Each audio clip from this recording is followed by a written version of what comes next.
Kyle Busch was the star of the Xfinity broadcast. NASCAR is going to Canada, and Mike Wallace just won't go away. Welcome back to the Breaking Bob channel. Hope y'all are doing well on this Saturday night. It is post-Xfinity edition out in Vegas, out in the desert of Sin City. If you're new here, hit that subscribe button. Always talking NASCAR on a daily basis in all motorsports. But without further ado, we've got a loaded video. Let's just jump right into it because last night we didn't recap it, but the Truck Series was out in Vegas to start off the weekend, and Corey Heim, it was Heim time for his 13th Truck Series win of his career. He puts himself in some very, very good company. Even John Hunter Nemechek, who I was surprised had 13 wins. I thought it was more than that, honestly, but Corey Heim just showing that he has such a really high potential, a high ceiling in the NASCAR world. He's only 22 years old, but also the 2311 development driver. Sounds like he's going to be in the Truck Series for at least this year, possibly 2026 as well. So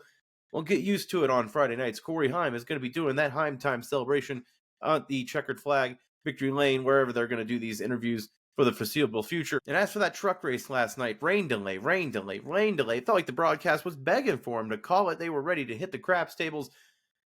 It was what it was. I think that NASCAR could have handled the late restart there with the rain a little bit better there, but regardless, it was inevitable. I think Corey Heim battled his way back for a very, very good night for the young Toyota driver. And on Saturday, the Xfinity race just wrapped up out in Vegas, and Justin Allgaier gets some redemption for the first half of the West Coast swing out in Phoenix, where a late caution took him away from the lead there at the late restart.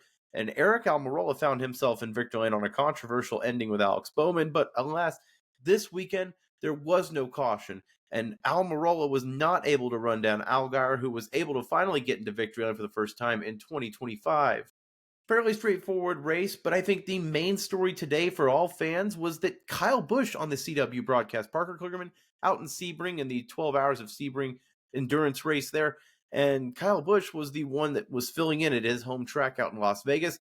I think both fans and media members alike were interested to see how Rowdy would do in the booth, but it was an absolute home run by CW. Busch was very candid in the booth.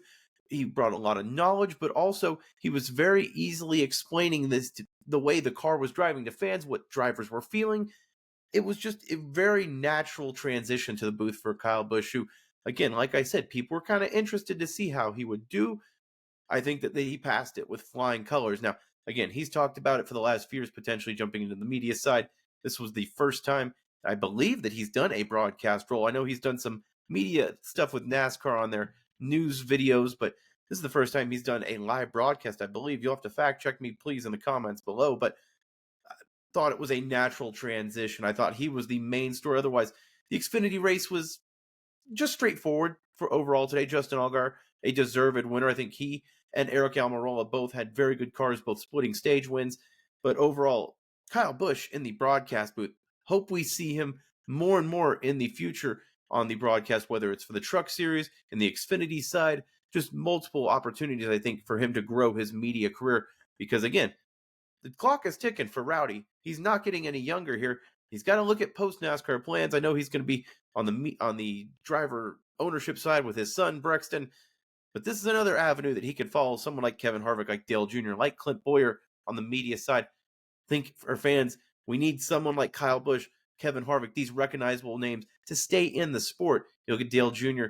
This is just a natural transition for a lot of these guys to stay in the sport on a competitive side, but still not as much wear and tear, traveling strains on their body. I hope we see Kyle Busch more on the broadcast. But let me know your thoughts down below about Rowdy in the Vegas Xfinity booth broadcast this weekend.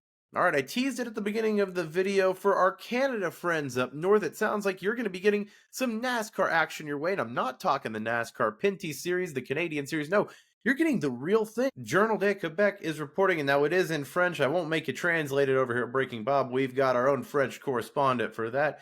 That the NASCAR Xfinity Series is set to return to Circuit Gilles Neuville in 2026 next season, and then following that, the NASCAR Cup Series will make their Canadian debut in 2027. 2027, 2 years from now, NASCAR's Cup Series will be heading to Canada. Xfinity Series will be heading there next season. Now, though, the Xfinity Series did race at the circuit back in 2007, all the way up to 2012, so they're not as much of a suspect to this track, but the Cup Series has never raced there, so massive, massive news for Montreal and Canadian fans of NASCAR. Now, the Cup Series was supposed to race there in 2024, but a late change, they couldn't get passports and everything worked out. They were forced to go to Iowa instead. Now, though, we need more circle oval tracks on the schedule. It worked out well. Now we do get Canada on the series later in line. NASCAR is trying to push for the international presence, it feels like. You've got the Mexico City race this year. There's been talks about a Brazil clash, maybe down in Sao Paulo or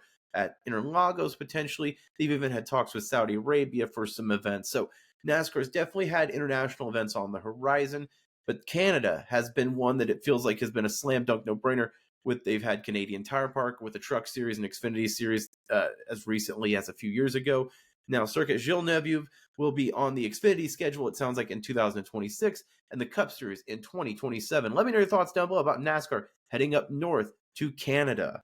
And finally, we talked about Casey Mears making his return to NASCAR's Cup Series in a few weeks at Martinsville for Garage 66 and MBM Motorsports.